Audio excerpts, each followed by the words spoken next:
अलिबाग रोहा मार्गावरील खानाव वढाव परिसरात पुलाचा एक मोठा भाग सोमवारी सायंकाळी कोसळला। या दुर्घटनेमुळे परिसरात मोठी खळबळ उडाली।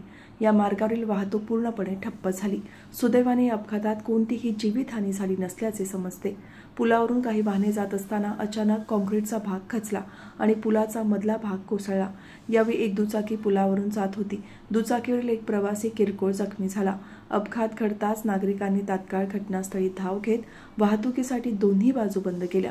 घटनेची माहिती मिळताच पोलीस आणि स्थानिक प्रशासनाचे अधिकारी घटनास्थळी दाखल झाले। दरम्यान नागरिकांनी प्रशासनाच्या दुर्लक्षावर नाराजी व्यक्त केली आहे। हा पूल गेल्या काही महिन्यांपासून खराब स्थितीत होता आणि त्याची दुरुस्ती वारंवार मागणी करूनही करण्यात आली नव्हती, असे स्थानिक ग्रामस्थांचे म्हणणे आहे। सध्या या रस्त्यावरून जाणारी घटनास्थळीची वाहतूक वळवण्यात आली असून संबंधित विभागाकडून तातडीने तपासणी आणि दुरुस्तीचे काम सुरू करण्याचे आदेश दिले आहेत।